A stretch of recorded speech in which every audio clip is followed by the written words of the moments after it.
আজকে যে উচ্চমাত্রার যে ভূমিকম্প হয়েছে তার প্রতিক্রিয়া ধামরাইতে পড়েছে। 2024 সালে এই ভবনটি বিগত সময় হেলে পড়ে পাশের সাততলা ভবনে।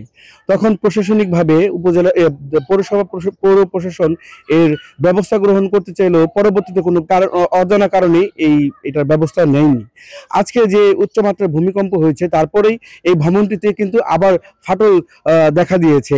আমরা এখানে এসে জানতে পেরেছি যে এই ভবনটি ফাটল ধরা অবস্থায় এবং পরিত্যক্ত ঘোষণা করার পরে এখানে ভাড়া চালিয়ে যাচ্ছে এবং এখানে আরো ভবনের 4 তলা থেকে বাড়িয়ে 7 তলা পর্যন্ত করার জন্য এই মালিক চিন্তা ভাবনা করছে।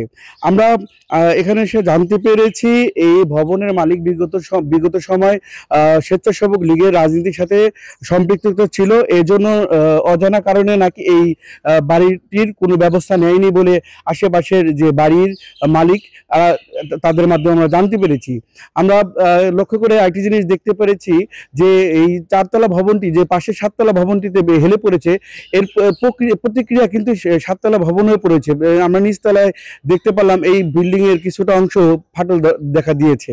আমরা যদি জানতে চাই পাশের একজন বাসিন্দার কাছে যে এই যে ভবনটি এই ভবনটি কি জন্য কি আপনারা আতঙ্কিতগ্রস্ত কিনা? হ্যাঁ, অবশ্যই এটা আমরা আতঙ্কিতগ্রস্ত। কারণ আমি পাশের বাড়ি এলা হিসেবে বলতে চাই, এটা যখন আপনার হাসিনা সরকারের আমলে কয়েকবার দেওয়া হয়েছে, আমাদের গোলাম কবির সাহেব যে ছিল আমাদের মেয়র সাহেব, সে কয়েকবার বলা হয়েছিল ভাঙার কথা, কিন্তু পরবর্তীতে সেই আবার এটাকে আটকে দেওয়া হয়েছে যে যেন না ভাঙে এরকম। কিন্তু আমরা বিগত 6 মাস আগেও কয়েকবার প্রশাসনকে বলা হয়েছে কিংবা এখানে যারা আছে আমাদের দায়িত্বে সিগনেচার করে পর্যন্ত দেওয়া হয়েছে যে এটা যেন ভেঙে ফেলা হয়, যে যতটুকু অবৈধ স্থাপনা আছে ততটুকু ভেঙে ফেললে আমরা স্বাচ্ছন্দ্য বোধ করবো। কেননা এটা পিছনে যতটুকু আছে ততটুকু আছে হচ্ছে আপনার বৈধ, কিন্তু এইটা এই পাশে যেটা আছে কোনো পাইলিং ছাড়া এটা করা হয়েছে। এর জন্য এটা সবচেয়ে ক্ষতিগ্রস্ত আমরা নিজেরা। আমরা যখন ভাড়াটিয়াকে এখানে তুলি, ভাড়াটিয়া পর্যন্ত উঠতে চায় না যে এই ভবন যে কোনো মুহূর্তে এখানে আমাদের বাসায় পড়তে পারে কিংবা রাস্তায় পড়তে পারে। এই আমি বলতে চাই। তবে এটাই বলতে চাই, এটা কোনো না কোনো গায়েবী কারণে, হয়তো হাসিনার আমলে কোনো গায়েবী কারণ ছিল, কিন্তু এখন তো সেই গায়েবী কারণটা না থাকাটাই স্বাভাবিক। কিন্তু তারপর এটা কিভাবে দাঁড়িয়ে আছে অবৈধটা, সেটা একটু খতিয়ে দেখার জন্য আহ্বান রইল আপনাদের কাছে। ধন্যবাদ আপনাকে। প্রশাসন যদি এখন এই ভবনের বিরুদ্ধে ব্যবস্থা না নেয়, এখানে কোন রকম এই বাড়িটি সিলগালা করা হয়নি। এখানে আমরা এসে সরজমিনে দেখতে পাচ্ছি এই বাসার ভিতরটি রয়েছে, এই ভবনের ভিতরে ঠিকই কিন্তু ভাড়াটি উঠেছে এবং তারা বসবাস করছে।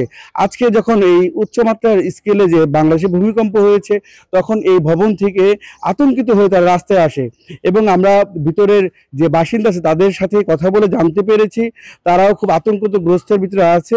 তারপরেও এখানে তারা বসবাস করছে। আমাদের এখানে সোসাইটির সাথে কথা বলে জানতে পেরেছি, ধানশির সোসাইটির সাথে, এই ভবনের বিরুদ্ধে যদি দ্রুত সময় ব্যবস্থা না নেয় তাহলে এই এলাকার অনেক ক্ষতিগ্রস্ত হবে বলে তারা এবং চিন্তা ভাবনা করছেন।